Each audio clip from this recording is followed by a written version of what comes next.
ஸ்டாலின் அவர்கள் கடந்த ஓராண்டு காலமாக அவருக்கு அந்த பிஜேபி பார்த்தா ஜுரம் வந்துருது. எது கேட்டாலும் பிஜேபி காரணம், எது கேட்டாலும் பிஜேபி காரணம்.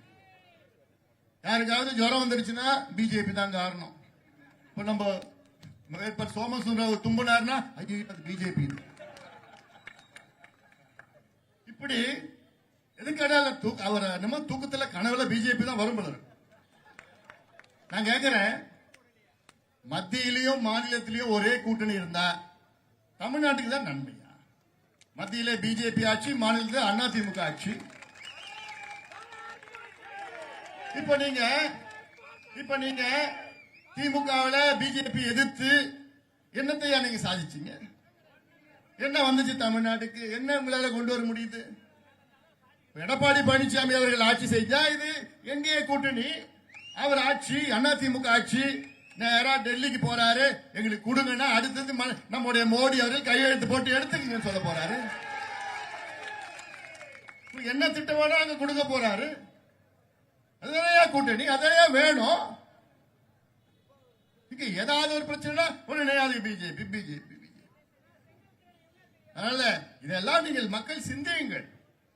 உங்களை எல்லாம் திசை திருப்புகின்ற ஒரு செயலா ஸ்டாலின் அவர்களே திசை திருப்புறார். நான் கேட்கிறேன், ஸ்டாலின் அவர்களே, நீங்க எதுக்கெத்தாலும் பிஜேபி இதுக்கு காரணம், பிஜேபி அதுக்கு காரணம் சொல்ற ஸ்டாலின் அவர்களே, நீங்க செய்த சாதனையை வச்சு நீங்க ஓட்டு கேட்க முடியுமா? நீங்க என்ன செஞ்சீங்க நீங்க ஓட்டு கேளுங்க. நீங்க சாதனை பண்ணிருந்தீங்கன்னா எதுக்கே உங்களுக்கு 30 கட்சி கூட்டணி? எதுக்கே உங்களுக்கு தைரியம் இருந்ததுன்னா எதுக்கு 30 கட்சி கூட்டணி சேர்க்கிறீங்க? நீங்க பயத்துல நடுங்கிட்டு இருக்கிறீங்க. அந்த சாதனையை வச்சு நீங்க ஓட்டு கேளுங்க. அது துப்பு கிடையாது. ஏன்னா இல்ல, செய்யல, வெறும் விளம்பரம் தான், விளம்பரம் தான், விளம்பரம் தான்.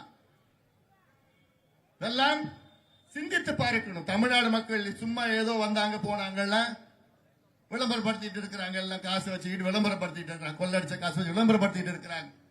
அதனால இதையெல்லாம் தமிழக மக்கள் நீங்கள் சிந்தித்து பாருங்கள்.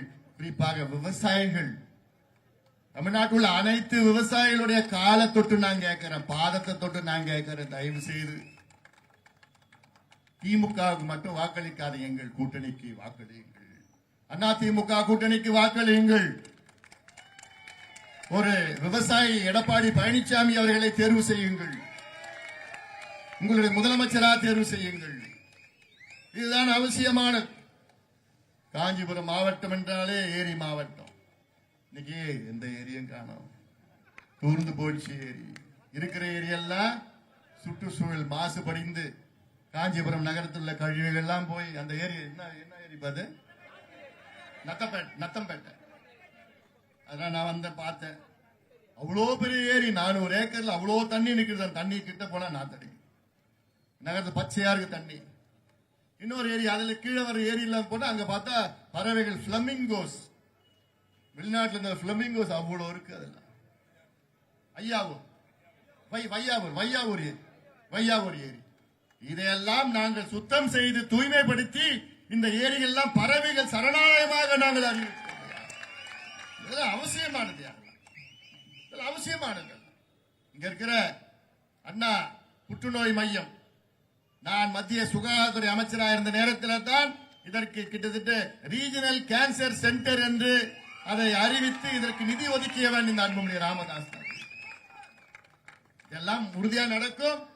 நம்முடைய அமைச்சர் சோமசுந்தரம் அவர்கள் வந்தவுடன் இங்கே மருத்துவக் கல்லூரியை உடனடியாக கொண்டு வருவார்.